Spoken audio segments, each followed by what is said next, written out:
Hey YouTubers, welcome to the Cyber Overwatch channel. I'm Pragmatic1. In this video, I will be doing a walkthrough of the TryHackMe Pwnkit room. I will be covering CVE-2021-4034, a vulnerability found in Pwnkit's pkexec program that was originally discovered by the Qualys research team. I will discuss what pkexec is. I will also go over what pkexec is used for. Additionally, I will review the vulnerability associated with CVE-2021-4034. Finally, in this demonstration, I'll show you how an attacker can exploit pkexec to escalate privileges. If you find this content informative and you are interested in cybersecurity, please like and subscribe to the Cyber Overwatch channel. Also, for more content, please regularly check back on www.cybersec.com. The Pwnkit vulnerability was originally discovered in November 2021 by Qualys security researchers. It was not until January 25, 2022 that the Qualys research team publicly released an advisory on the memory corruption vulnerability that they had discovered in Pwnkit's pkexec program. Pkexec is a widely used sudo root program found in default installations of major Linux distributions, including RHEL, CentOS, Ubuntu, and Debian as an example. This vulnerability, if successfully exploited, granted local users with limited privileges the ability to elevate their access to full root privileges. This security flaw at the time posed a significant threat due to its ease of exploitation, particularly in programs' default configuration.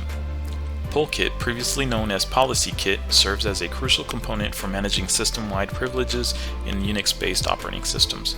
The Pwnkit package plays a critical role in establishing policies and facilitating communication between unprivileged processes and privileged processes in Linux systems.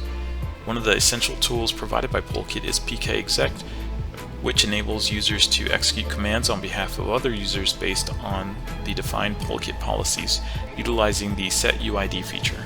This vulnerability is what is called a local privilege escalation vulnerability, or LPE. When successfully exploited, this vulnerability enables any unprivileged local user to acquire root privileges on the compromised host. Through their research, the Qualys security research team was able to craft an exploit targeting the vulnerability. Qualys security researchers examined the vulnerability and were able to substantiate that the vulnerability, when exploited, would provide complete root access on the tested default installations of Ubuntu, Debian, Fedora, and CentOS. Due to their research, they advised that it was highly probable that other Linux distributions were similarly susceptible and could be exploited by this vulnerability. Although it should not be a surprise, this vulnerability had remained undetected for 12 years prior to Qualys security research team's discovery, affecting all iterations of pkexec since it was initially released in May of 2009. Alright, now that we have some background information on the vulnerability, let's take a look at the steps to exploit CVE-2021-4034.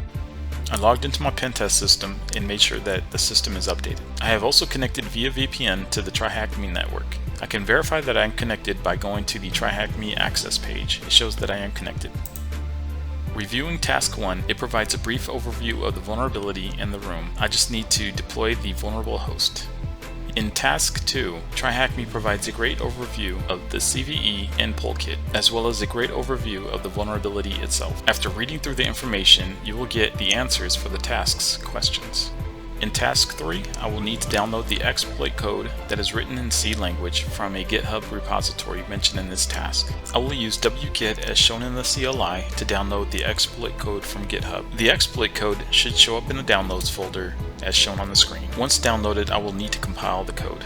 To compile the exploit code, I just need to run the following command shown in the CLI. The exploit code has been compiled. I'll connect via SSH to the vulnerable host using the following command shown in the CLI. I'll authenticate with the credentials provided in Task 3. In order to exploit the vulnerable host, I will need to upload the exploit. I started my HTTP server from the directory I have the exploit stored in. Now that I am authenticated, I will run wget as shown in the CLI to download the compiled exploit. After running wget, you can see that the file was downloaded successfully. On Kali, you can see that the request was made to my HTTP server. Now that I have the exploit in the temp folder of the vulnerable host, I'll run the following command, /exploit. If I run whoami, you can see that I am now root. Now that I am root, let's get the root flag. With that, we have completed exploiting the system. Now that I completed exploiting the vulnerable host, I can complete the tasks. In Task 3, it asks you to read through the Qualys advisory and the Pwnkit proof of concept to understand how it works. A generalized explanation is that the program pkexec is responsible for executing other programs with administrative root privileges. When pkexec runs, it looks at the command line arguments provided to it to determine which program it should execute.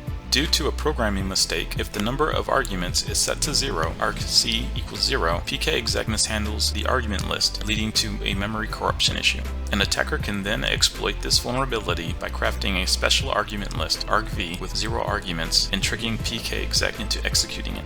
By doing so, the attacker can manipulate the system's environment variables and introduce their own unsecure variables, such as ld_preload, which can be used to load malicious code. With the malicious code loaded, the attacker can escalate their privileges and gain full control over the vulnerable host, even without administrative access. I've entered the information and completed the tasks. To complete task 4, you just need to run apt update and apt upgrade as shown in task 4, which should patch the vulnerability. And with that, we have completed the room. As could be seen in the demo, I was able to exploit a vulnerability that gave me root privileges fairly easy. In conclusion, in this video, I performed a walkthrough of the Pwnkit room, focusing on the vulnerability discovered in Pwnkit's pkexec program. We discussed the functionality of Pwnkit and its pkexec tool, highlighting their role in managing system-wide privileges in Unix-based operating systems. Due to its extensive coverage of affected major Linux distributions, such as Red Hat, CentOS, Ubuntu, and Debian, at the time it became a widespread concern due to its ease of exploitation, particularly in the program's default configuration. Considering the wide-ranging attack surface encompassing Unix-based operating systems, it is crucial that users follow security best practices to include applying patching to address these types of vulnerabilities as soon as patches are made available. Thank you for tuning in to this walkthrough of the Pwnkit room. Thank you for also checking out the Cyber Overwatch channel. If you find this content informative and you are interested in cybersecurity, please like and subscribe to the Cyber Overwatch channel. Although this video was a quick walkthrough, I sincerely hope it provided you with valuable insights. If you have any questions, please feel free to leave a question in the comments, or you can send me a message on the cybersec.com website listed in the description. Until next time, keep learning. The only way to improve is to keep learning. Pragmatic One signing off.